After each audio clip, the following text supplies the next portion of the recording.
நோய்கள் புத்தகம் கிடைக்குது, எல்லாருக்கும் புத்தகம் கிடைக்குது இந்த நோய்க்கு அதுன்னு சொல்லிட்டு நம்ம நிறைய அலசி ஆராய்ந்து நம்முடைய அனுபவங்களை வந்து வைத்தியர்களுடைய அனுபவம், என்னுடைய அனுபவங்கள், இவருடைய அனுபவங்கள், எல்லாருடைய அனுபவங்களையும் சேர்த்து ஒரு நோய் எதனால வருது, அந்த நோயை எப்படி நம்ம வந்து தீர்க்கணும் அப்படிங்கிற விஷயம் இருக்கு இல்லையா, அப்படிங்கிறத எடுத்து நம்ம அதை வந்து நம்ம வந்து செஞ்சுருக்கோம் வினோதானம் இல்லாமல்.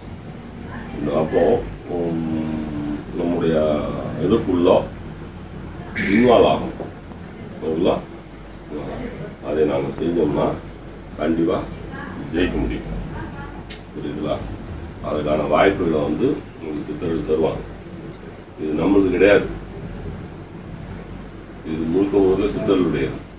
ஏன்னா சித்தர்களுடைய புகழ் வந்து எவ்வளோக்கு எவ்வளோ வளருதோ அவ்வளோ கூட அந்த நாடு வந்து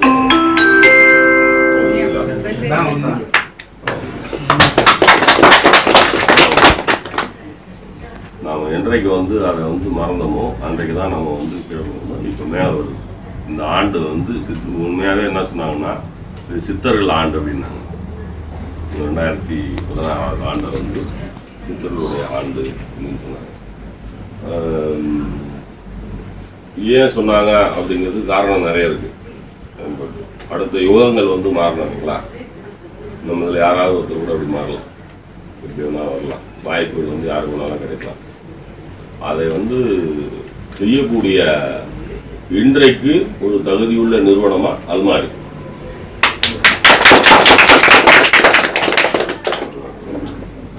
அதை வந்து நான் வந்து பெருமையாக ஏன் சொல்றேன்னா நம்ம நோக்கி அவ்வளோ வருது, நம்மளை நோக்கி அவ்வளோ விஷயங்கள் வருது.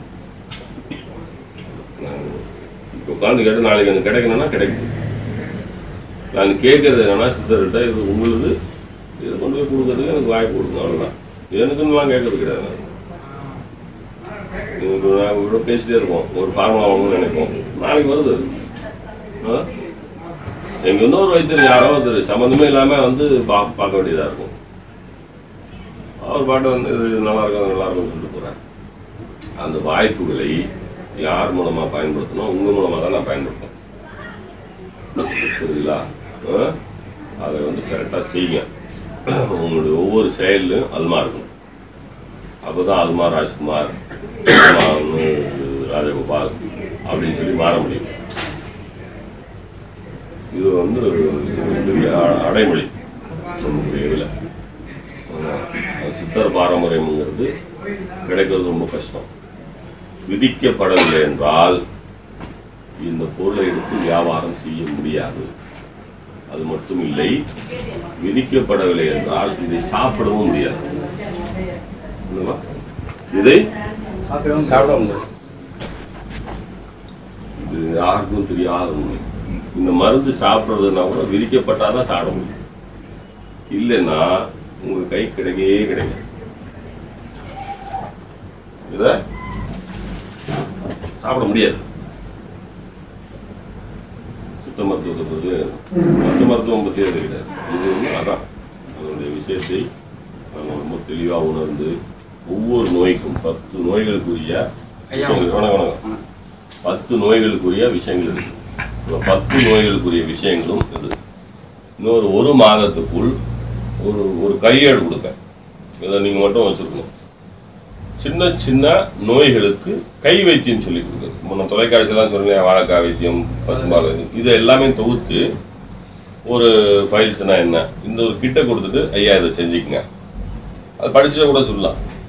அப்போது இன்னும் கொஞ்சம் அவர் கேட்டார் இல்லையா, நாங்களும் வந்து இந்த மாதிரி வைத்தியம் சொன்னால் நல்லா இருக்கணும். அந்த மாதிரி ஒவ்வொரு நோய்களுக்கும் ஒரு வீட்டு வைத்தியம், ஒரு 10 வைத்தியம். இதை வந்து நீங்கள் நோயாளிகளுக்கு தைரியமாக சொல்லித்தரலாம். இது நானும் இருக்குது. பல ஆயிரம் வருஷத்துக்கு முன்னாடி வழக்கில் இருந்தால் சில முறைகள். பசும்பாலில் வந்து குப்பை மீனை கரைச்சி சாப்பிட்டா மூலம் போயிடும்னா போயிடும், பயப்படாமல் சொல்லலாம். வாழைக்காயை வந்து நசிச்சு அந்த இதை எடுத்துட்டு தயிரில் போட்டு சாப்பிட்டா பெரும்பாடு போயிடும்னா போயிடும். ஒரு அம்மா வந்து அதுக்கு திருப்பூரில் வந்து ஃபோன் பண்ணுது, 2 நாளாக வந்தாங்க டாக்டர்லாம், எனக்கு இந்த மாதிரி போயிட்டே இருக்குன்னு சொன்னேன். நான் சொன்ன உடனே அடுத்த 4 மணி நேரத்தில் எனக்கு ஃபோன் பண்ணுது, சார் சரியாக போயிடுச்சு சாருங்கிறது சொல்லி. அது சாப்பிட்டு 2 மணி நேரத்தில் சரியாகி அடுத்த 4 மணி நேரத்தில் ஃபோன் பண்ணி சொல்லுது, நன்றி சொல்லுது, எனக்கு நல்லா ஆயிடுச்சு சார், எனக்கு வந்து உதிரம் போல அப்படின்னு சொல்லிட்டு. வாழைக்காயும் தயிரும் செய்யக்கூடிய மாயத்தை வேற யாரும் செய்யறதில்லை. அவங்களும் டாக்டருக்கெல்லாம் போயிட்டு நம்ம ஆஸ்பத்திரி வராங்க. அன்றைக்கி மீட்டிங் நடக்குதுன்னா அன்றைக்கி அதனால் திறக்கல திருப்பூரில். ஃபோன் அடிக்கிறாங்க. நம்ம சொல்லிக் கொடுத்தாலும் நடக்குதுன்னா இந்த மாதிரி வைத்தியத்தை நீங்களே சொல்லிக் கொடுக்கலாம். இதுக்கு ஒன்றும் டாக்டர் படிச்சிருக்கணும் அப்படின்னு இல்லை. வாழைக்காய்க்கு தயிருக்கு அதுக்கு டாக்டர் பிடிக்கும் இல்லையா? நெல்லிக்காய் சாப்பிட்டா நல்லதுன்னு சொல்றது எதுக்கு டாக்டர் பிடிக்கும்?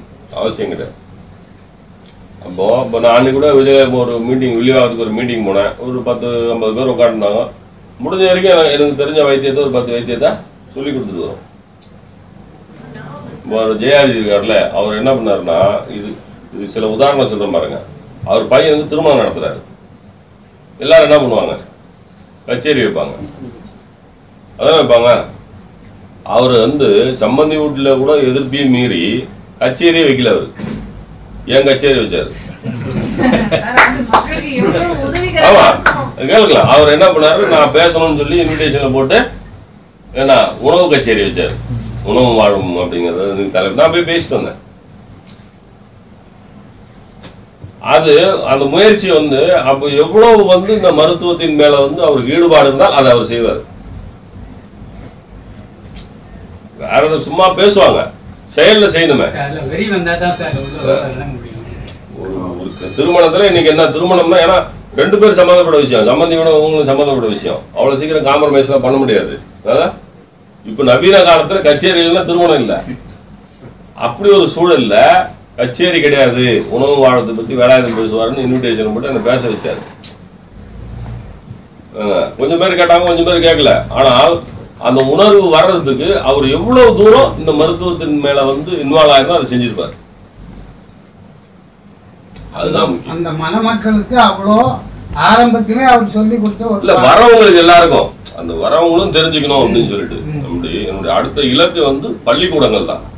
ஒரு ஆண்டு கழிச்சு பார்த்தீங்கன்னா இந்த மாதிரி ஒரு புத்தகத்தை போட்டு ஒவ்வொரு பள்ளிக்கூடத்துலையும் ஒரு 300-400 மாணவர்களுக்கு 8ஆம் வகுப்புலேருந்து 12ஆம் வகுப்புக்கு இலவசமாக கொடுக்கணும்.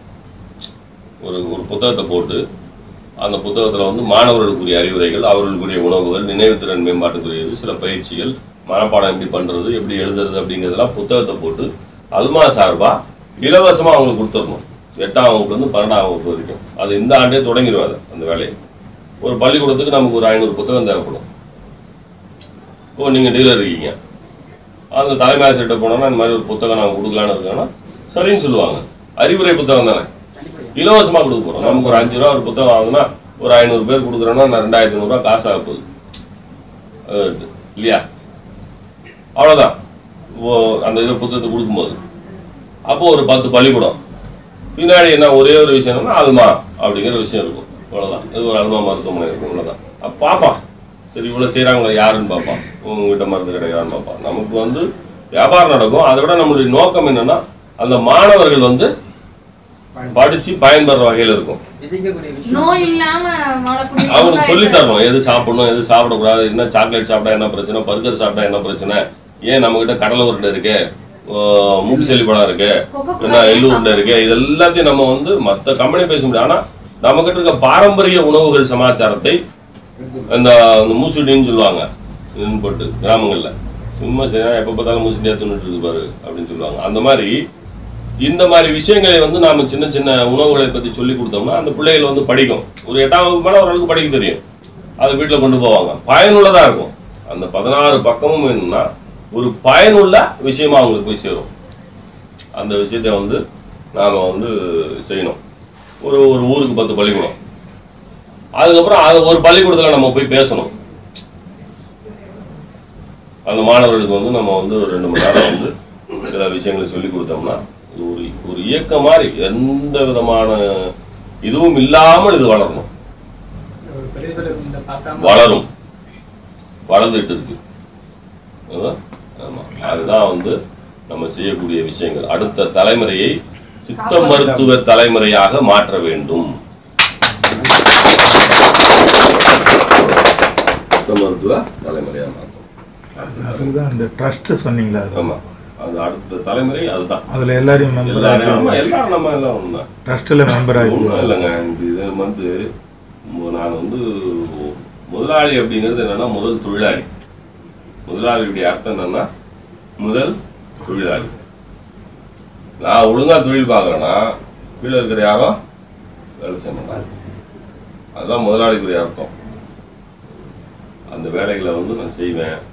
அதுக்கு நெக்ஸ்ட் இன்னொரு உயிர் வழியை கொண்டு போய் சேருங்க மக்களுக்கு.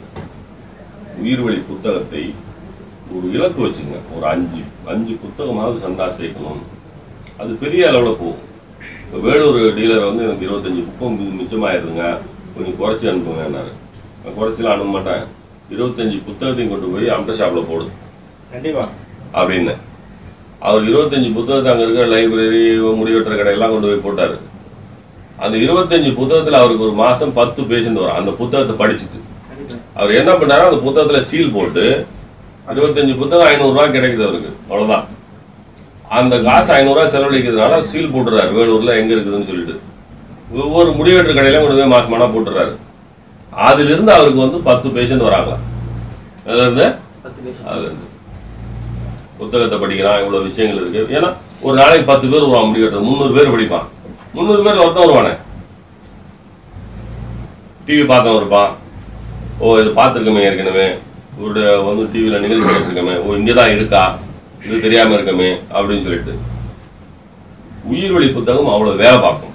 உயிர்வழி புத்தகம் அவ்வளோ வேலை பார்க்கும். அப்படிப்பட்ட விஷயங்களை வந்து நீங்கள் கொண்டு போக வேண்டியது உங்களுடைய விஷயம். ஏன்னா தொலைக்காட்சி நிகழ்ச்சியில் அந்த புத்தகத்தில் பிரிண்ட் பண்ண